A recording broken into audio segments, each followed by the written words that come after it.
This is Alana Coffee, and welcome to another Bamboo and Tea conversation with Dr. Alana Coffee.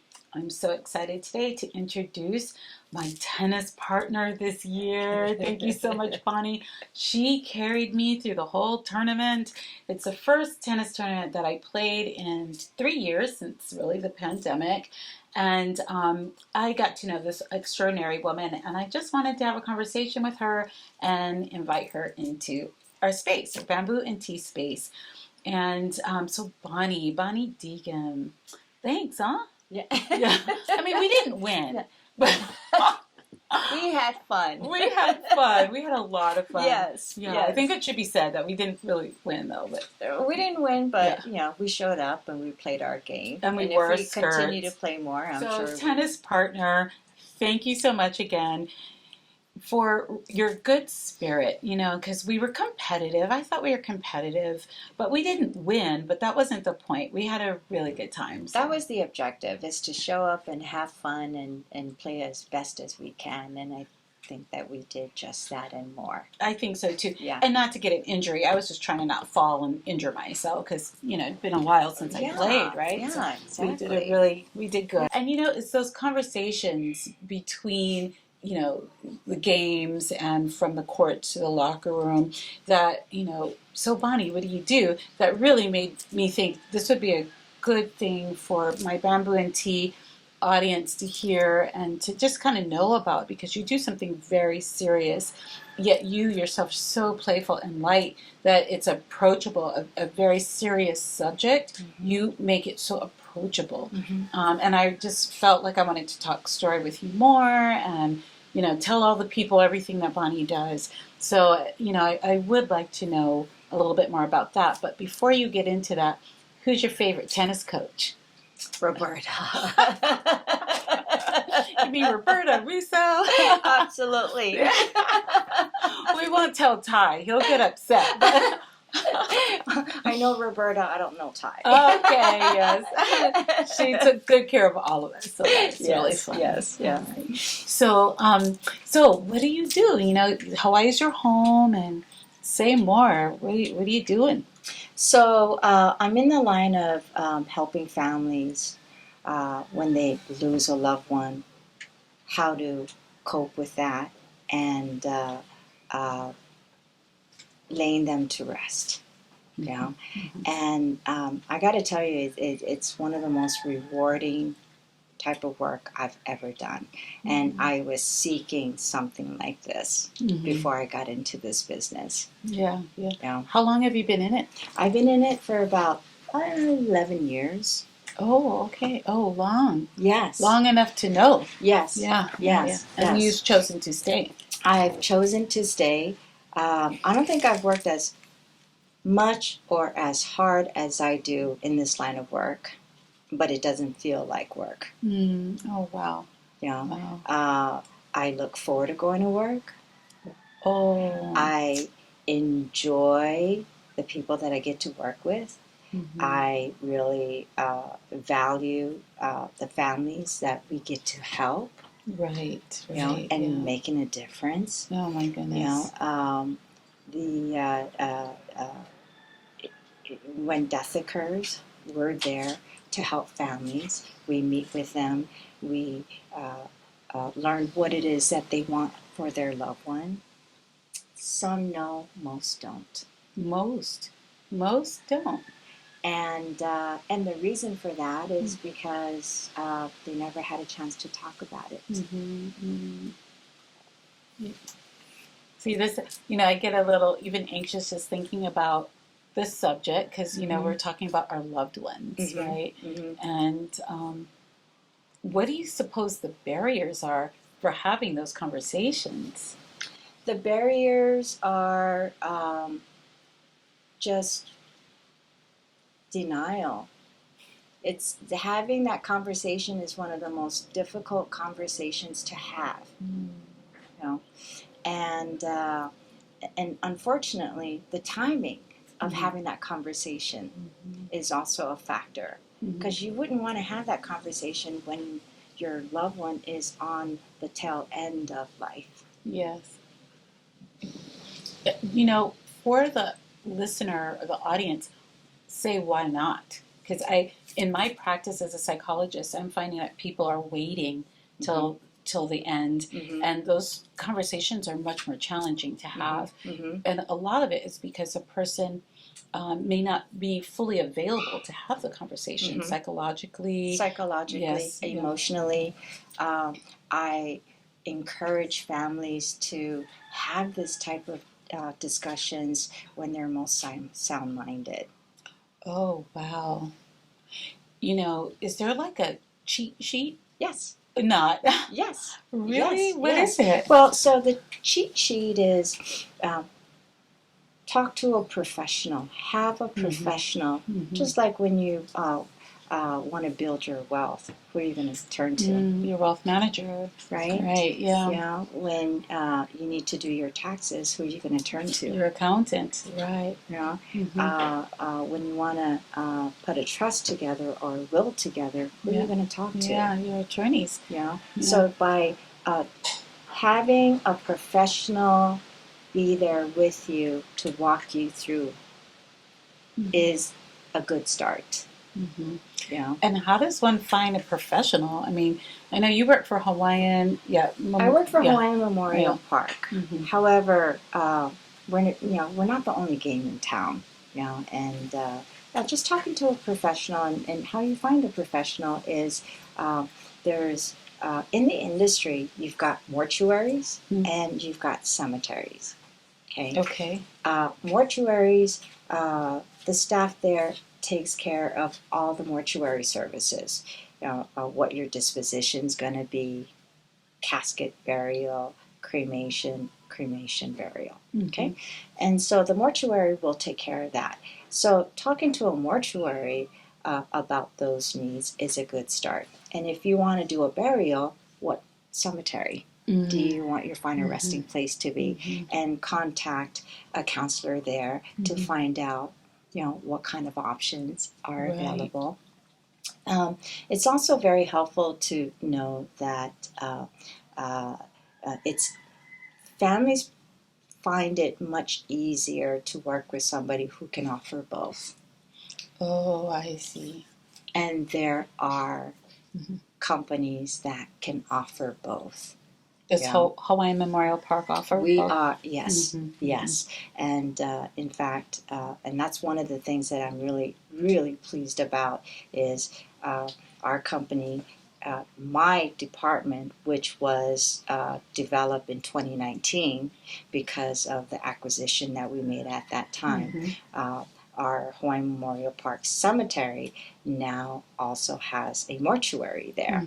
And when we did that, we created my department so my team can help families with both the mortuary services as well as burial services, whether death occurred or for future needs. Wow. Average-wise, how far out in the future are people planning? Oh, you'll be amazed. You'll be amazed.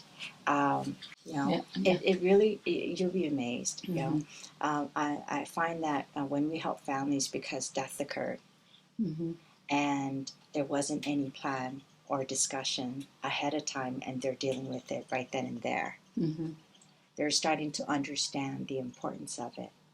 And when they learn that you could actually take care of this ahead of time, the light bulb goes off. I see. And they want to have further discussion about that. Yes. Are there costs associated with having those discussions? Absolutely not. Really? No cost whatsoever. Oh, wow. Yeah. Okay. And the professionals, they embrace meeting with families to talk about it and to help them understand what's important to them. Yeah, right. So there is a movie called Departures. Yes. Right? Yes. So when I think about this, the laying to rest, that very beautiful film, if anyone hasn't seen it, I recommend it.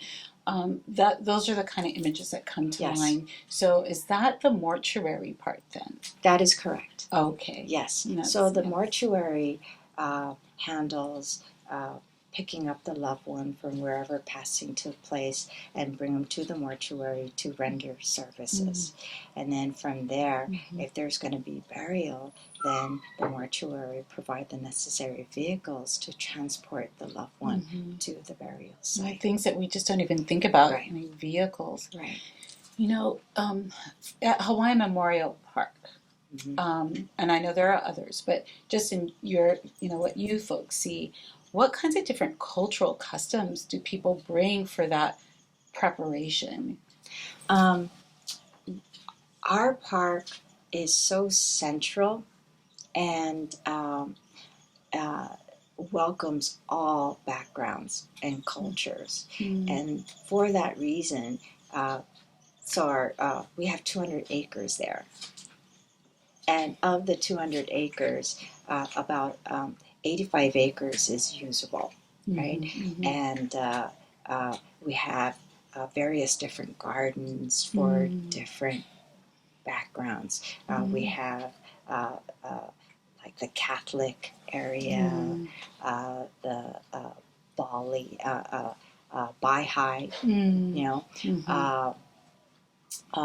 we have the police department, the firefighters, so it's the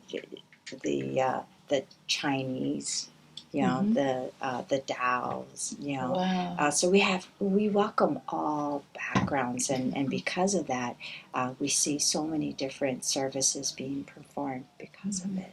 Wow, how beautiful! Where is it? Okay, so in Kaneohe,